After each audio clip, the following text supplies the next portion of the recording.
The EPA administrator makes a quick jog into the Great Plains Synfuels plant. Gina McCarthy isn't used to this. Hold on, even for that little one.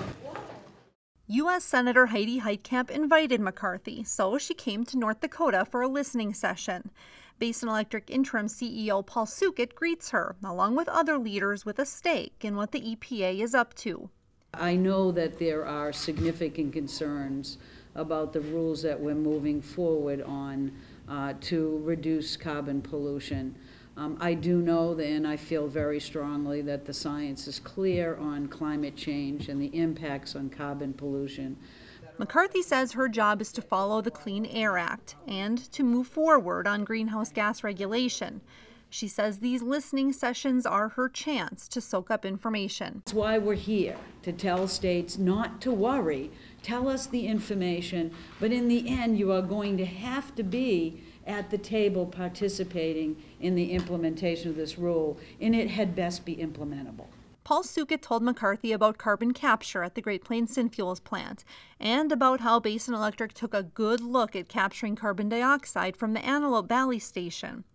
Even though the cooperative could have gotten a $100 million grant to do so, Basin Electric decided not to go through with that project that would have cost at least $500 million. We just couldn't get it to go. It was a parasitic load. The technology just wasn't there yet. We had no assurances on technology at all. We had benched it. We were trying to bench it. It just didn't look like it was going to work at all. So I think we came away, as she appropriately said, we just didn't feel like we could spend taxpayer money, go into something like that, and we weren't sure it was going to work at all. I'd love to get some more information on what you looked at. Heidi Heitkamp told McCarthy the Obama administration has terrified the electricity industry away from using coal.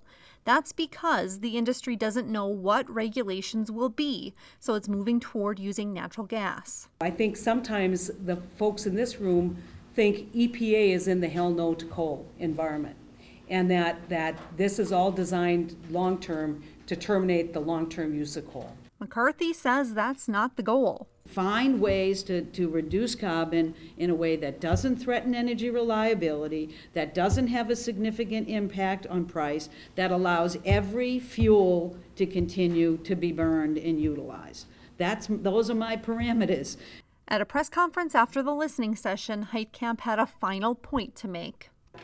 If we, in fact, discontinue the use of coal in our generation of electricity and in our energy base, that will be a decision generations in the future will look back on and consider very, very foolish.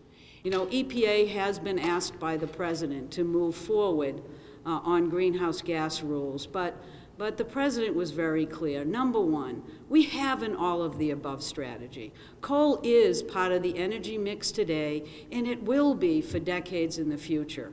At the Great Plains Synfuels plant with producer Karen Will, I'm Tracy Bettenhausen.